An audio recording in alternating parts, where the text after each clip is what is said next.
Good evening, everyone, and welcome to another edition of our Justice and Pieces guest speaker series as we've been talking with paralegal and lawyer bencher candidates about the upcoming election. As always, the views and opinions are of the candidates alone. They don't reflect me, Justice and Pieces, Trials College, or any other education institution or organization I'm affiliated with. Continuing on today, we have Caryma joining us. And Caryma, first of all, for anyone that doesn't know you, perhaps you can tell us a little bit about you and let's get started. And thanks again for joining us.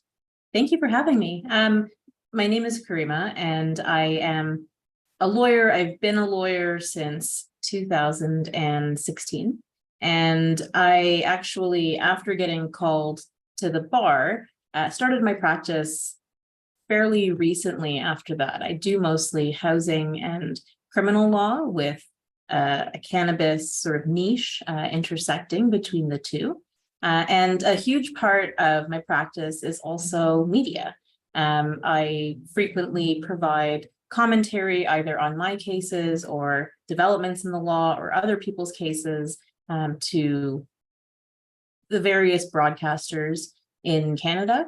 And since the pandemic, I've actually started producing my own footage and getting that out there as well. So I'm very interested in storytelling in every forum I can, whether that's in the courtroom or through media. And that kind of defines, I think, what I'm interested in, which is communicating with people. There's an element of persuasion at times, but really it's building those connections and understanding where people come from. I think that's a transferable skill from being a lawyer to being a bencher, and one that I hope to bring to the table. So, I mean, the last time you ran, I think 3 years pretty much after being licensed, you were a candidate. You did quite well 4 years ago, and now you're running again. So what kind of brings you back to take another shot at it in the upcoming election? Well, I didn't win last time, so we had to try again.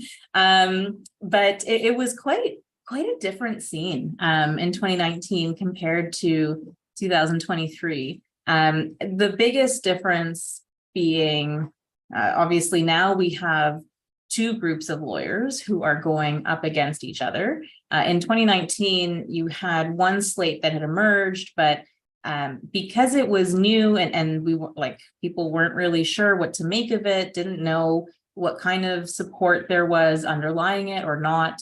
For me, the way I ran my campaign was focused on incumbents and their track records and the fact that many incumbents represented I think a pretty status quo establishment version of the legal profession, very heavily focused on Bay Street. And so that's where I paid my attention. And it turns out that for a combination of factors, I think, but the slate, the Stop Sop slate, which is now rebranded, they were successful. And it's been mayhem at Convocation ever since. So I tune in occasionally, and it is quite dysfunctional from sort of an outsider looking in.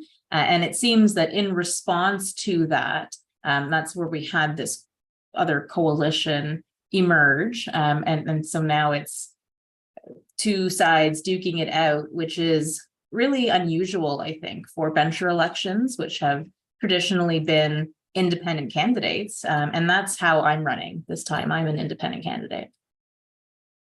So comparing that and certainly looking at the respective groups there, and you have on one side the full stop kind of have a message. The Law Society has lost its way. Stop bloat, stop creep, stop woke generally. And then on the other side, the Good Governance Coalition, as you said, perhaps in response really to the success of the last election, they're saying, okay, well, we're going to run as a group.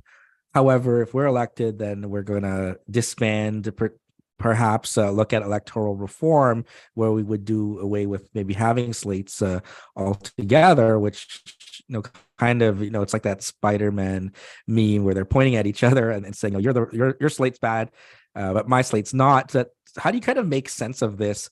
And again, maybe looking back at the last time, comparatively, that is this just sort of the natural progression? You go from one group to two groups, or I mean, is it just problems all around, especially as a unaffiliated candidate trying to get your foot in here?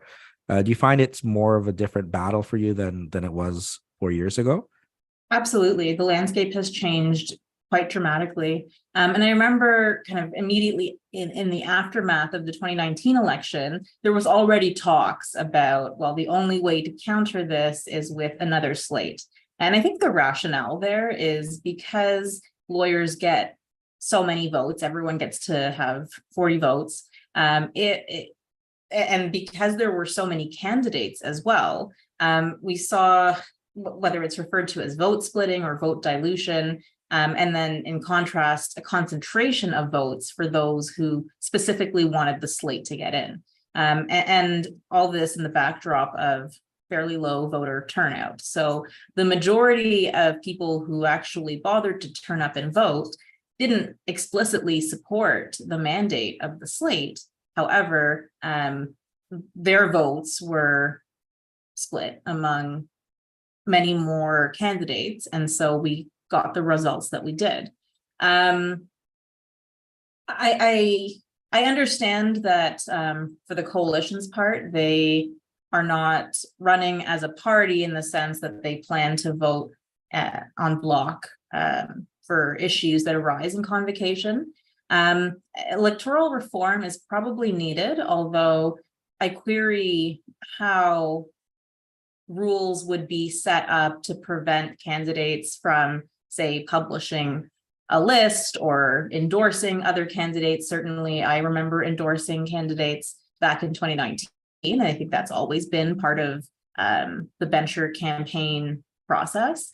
So I don't know precisely what these rules would look at, or it sounds to me like they're actually just committing to review and not actually for sure ban slates. But overall, the developments make me a little bit uncomfortable, just given the purpose of convocation, and it's not meant to be political parties. That's just not what it's there for. And that we've lost sight of that. And I say this in the voting guide, but the Law Society of Ontario, to some extent, is a microcosm of society where we do have polarization and division and tribalism and intensely deepening divides.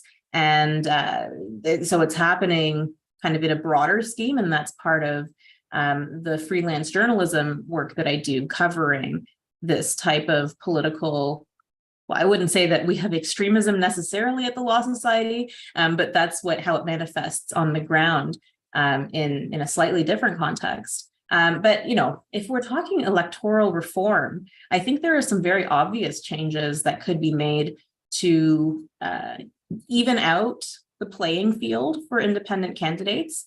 And I'm thinking specifically about campaign mechanisms or blasts that are officially sanctioned by the Law Society, but quite expensive to access. So it's, nearly $800 to send an email. It's, thousands of dollars to get a placement in the OR or have a mail out. And there are large firms or well-to-do lawyers who may have up to 5-figure budgets for marketing for venture campaigns. And then you have more grassroots people who don't, lawyers who don't have access to those funds. And then you talk about slates and pooling of resources. I think both slates are accepting donations as well. So all of the money aspect of it, I think, is something that could be tightened up. I think that's where the clearest impact could be seen if we really genuinely want to do electoral reform. Okay, now leaving maybe electoral reform and the issues kind of surrounding that, what are the issues that are important to you that you'd like to bring to convocation to discuss? I mean, whether it's changes, whether it's improvements, What would you say, if elected, that you'd like to focus on and bring attention to and have the law study look at as a venture? I'll reiterate that I think listening and sort of being responsive is an important part of this. So I don't come in with um, any pretense of having solutions to the various problems that we face as a profession. A lot of what I would advocate for has not changed since 2019, in part because I think the work of convocation was disrupted by a lot of grandstanding and showboating and just meaningless work that distracted from its goals and has caused disarray. So that would include supports for recent calls and sole practitioners. I think that on the competence side of things, there is a lot to be desired as far as accessing information from the LSO. I understand that CPD is part of the revenue stream, but it's also inaccessible at times for practitioners who simply don't have the resources to pay. So figuring out ways that we can continue to improve competence, maybe bolster programs that we offer for free at the Law Society, and kind of the elephant in the room, I think, is fees. And I don't know what the realistic prospect is of changing that. Certainly, it's not something that's done overnight or single-handedly by anyone. But there are different jurisdictions that have significantly lower fees that are paid or due, and jurisdictions that will scale depending on the nature of your practice or your area of law that you focus on, or how much you're working, or your final tally, right, for your profits, etc. So there's different ways, I think, to kind of examine that.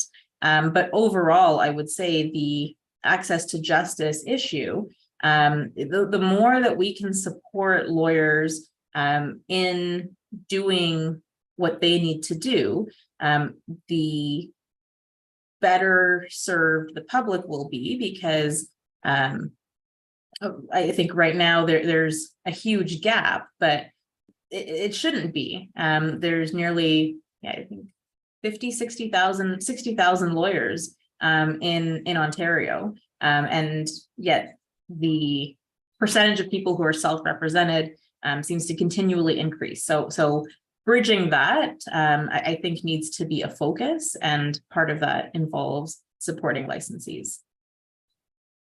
Yeah, I mean, you certainly touch on that, like fees there being an important issue, but kind of how to structure, right? I mean, in terms of also what's the revenue and costs and budgets for things too, right? In terms of where are our fees going, right? And I think it'd be an easier pill to swallow to say, well, I'm paying, $4,000 between insurance and I mean approximately even more, and licensing, and then even if you like park your license, take a break, let's say you want to do full-time videography, right, that you want to do all that, and you're like, well, I still have to pay the Law Society, I think it's like 25% of my fees, right? So I know you've touched on a few points there, but what else in terms of looking at that, and in particular with newly licensed calls, right? That in their first 5 years, or even in their first couple of years, that you have all of these expenses. Maybe you're not, if you're setting up your own practice, and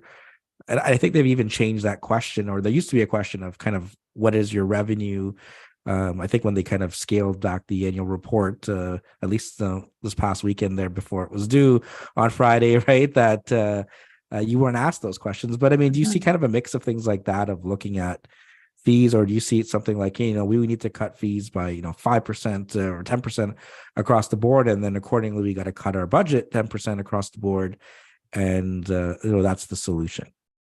Yeah, I don't think that picking an arbitrary number is the way to go. That to me feels like sort of the politicking that we might see in a municipal or federal sense, but it's meaningless, empty promises, right?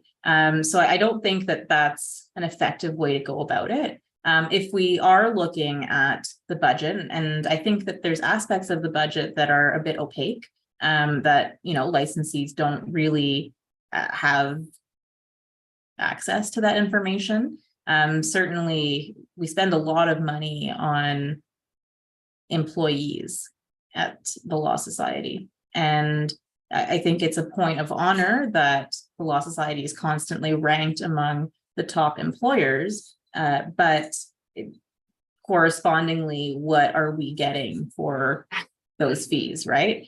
So I think that there's probably areas to be looked at and to streamline and to be more effective with. So with any budget, whether it's a household budget or your firm budget, and I think that it applies to the Law Society as well, you take a combination of strategies, and an aspect of that is going to be reducing and trimming fat, and that's not a bad thing necessarily, but it needs to be done in a way that aligns with people's priorities, and that's a conversation to be had. And then it's, you know,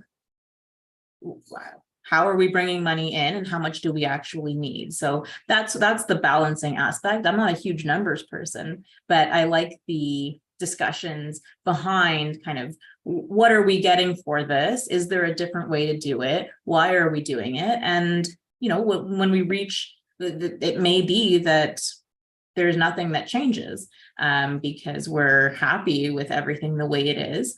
But that's not the general sense I get talking to people. So that's all to be explored. Yeah, and so in terms of some of the other issues, right? I mean, you know, even if you're looking back 4 years and you're saying, well, hey, no, those issues are still there. What else? And I guess maybe that you're thinking of in terms of we can look more into it, and then and as well. I mean, I'd be amiss if I didn't mention, as we're talking about the budget. I mean, another big thing that's coming up is funding for the law libraries that I hear about, right? In terms of where that funding should be coming, how much should be coming from the Law Society. So I don't know if you have any thoughts on that, first of all, and then, you know, anything else you wanted to touch on, whether from 2019 that's still not being addressed in 2023, or something maybe we've not talked about at all yet. Sure. Just picking up still, I guess, on you know, who pays what and how much. Articling fees are quite high as well. And when we have these, I would call them burdens at that stage of practice, and maybe even later on, depending on how you practice and what areas of law, that's I think a problem. So that's an area that absolutely needs to be looked at. From 2019, right? Like my thoughts at that time were focused as a recent call, as someone who dealt a lot with lawyers who were trained abroad and looking to transition their practice here, and faced up against sort of arbitrary processes with NCA accreditation, frustration in the length of time that it takes. The Law Society, I'll go back to this, competence is part of its statutory duty. So I don't support necessarily going easier, but I think being smarter about how we test, and what is looked for, like that's, again, part of filling the access to justice gap in Ontario. And yeah, the more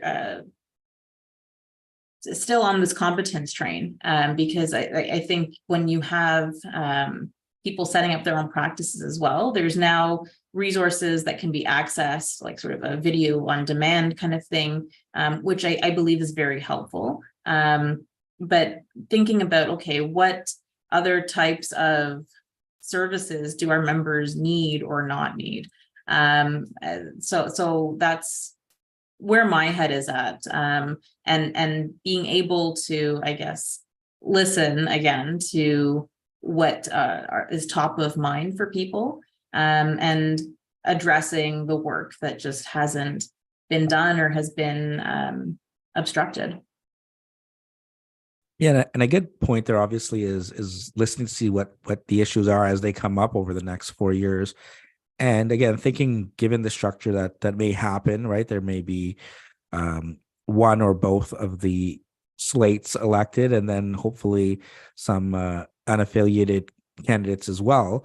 I mean, what role kind of in getting through the next 4 years, so that, as you point out, you don't necessarily want a repeat of the last 4 years, because you want to look at some of these issues. I mean, what are some strategies or things that you can bring to the table there to sort of make convocation and the related committees and structures as best as you can on your own there, but to work more cohesively? I think, yeah, cohesive is a good word. As far as what I personally bring, I have learned a lot over the past few years, as far as dealing with and interacting with and finding common ground with people who seem completely and totally averse to your interests. And I'm kind of alluding to some of the photography, journalism, satire work that I do with protesters. And I think that, some of that, it applies to convocation to the extent that we need to have dialogue and not talking for the sake of hearing oneself or shutting someone else down, but actually leaning into humility is probably the key quality here. Humble enough to know that other people know stuff you don't know, even if they aren't expressing it that well. And I guess a self-assuredness as well, in presenting your own views and not being afraid to hear other views lest they change your own, right? I think that that's something that's lacking a little bit. And it's, the pandemic has made things hard, right? We moved our whole world to a virtual realm for quite some time. And I think that a lot of us are still straddling. And it's changed the way that we communicate with people. It's changed the way that we receive information and think about other people. There's been a lot of dehumanization. And I think that those are all trends that we need to resist as much as possible. So, what do I bring? I bring a respectful attitude. And I think that that's foundational. Now, as you're probably well aware of it, we just finished WrestleMania weekend. I saw in the voters guide you point out your love of professional wrestling and call yourself a wild card. So, if by way of analogy, looking at whether it's the old WCW or WWE or AEW or whatever, the landscape, how would you kind of connect all of the parties here, whether it's the good governance, the full stop team, yourself, maybe some of the other unaffiliated candidates? How would you kind of use that as a microcosm of this election? This is the best question I've ever received. And I've given some thought to this analogy. I think that the LSO is WCW. And we had this ragtag group, the NWO, Slate, Stop Stop. They emerged, they took control, sort of. But they came on the scene, they made their presence felt, and it was a force. And in response to this force, the wolf pack, and that would be the Good Governance Coalition. They're seeking to restore some sense of normalcy, decency, dignity, I don't know, whatever words they might apply to convocation. But they're part and parcel still of this ecosystem. And I think the independent candidates here are, your indie wrestlers, people who don't belong to either faction. And I myself, I will be Sting, coming down from the rafters with the baseball bat, figuratively speaking, just to be clear. But that's, and let's put an end to all of the slate nonsense. And I think that there are people even within groups that see that that might be a good idea, because and I've heard this from other candidates, the idea that self-regulation itself may be on the line. And, if you have another 4 years of lawyers just embarrassing themselves and their colleagues in convocation, how much longer until the province says, well, you don't really need to have those responsibilities anymore? And an independent bar is, especially from a criminal defense perspective, but I would imagine lawyers in other practice areas feel the same. But it's important, because you are at odds frequently with the Attorney General.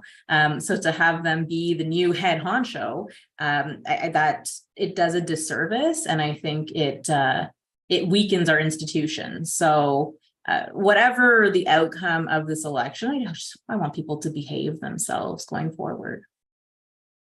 Yeah, I guess to build on that analogy, then, because WCW ended up getting sold to Vince McMahon. So Vince McMahon is Doug Ford, I suppose, there, if the provincial government comes in and takes care of regulating the profession. So last couple of questions there, maybe not as interesting as that last one there, but certainly there are students that are looking to make the jump in, whether law students, paralegal students, and they're listening to the election and how this is going to impact them as they move into becoming licensed. So wondering if you have any advice or words of wisdom for the students that are listening.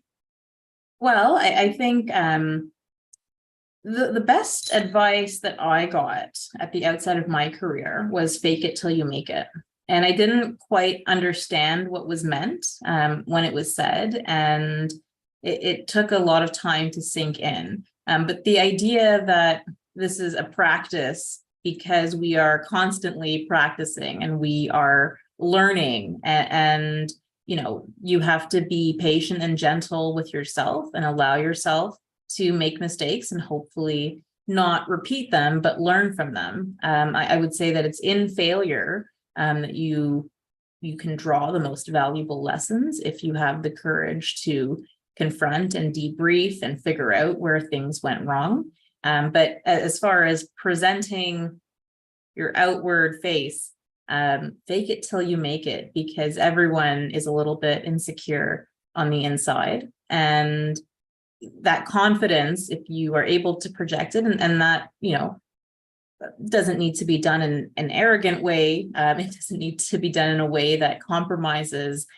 your competency, your professionalism, but faking it with that touch of confidence, it's its own cycle, and then it becomes real. So that would be my advice to anyone listening. Perfect. So final question, and thanks once again, Caryma, for taking the time to speak with us here today. For any of the lawyers that are listening and have up to 40 votes, right, whether in or outside of Toronto, why should they use one vote on you? Well, I think that kind of apart from the perspective and qualifications that I bring from this, the work that I have been doing outside of law, I believe will be actually a useful tool here. And that would be documenting things as they happen, sort of being able to communicate that to a wider audience, whatever the makeup of convocation ends up being. I would love an opportunity to relay that information to the general public, to other licensees, in a way that is engaging, entertaining, appropriate, but informative. And we don't really have that. I think that there is a disconnect apart from the emails that we receive from the Law Society of Ontario that kind of give us formal updates, but a finger on the pulse is what you get if you say one vote for me. Perfect. So thanks so much again. And thanks for everyone for tuning in. Take care, everyone.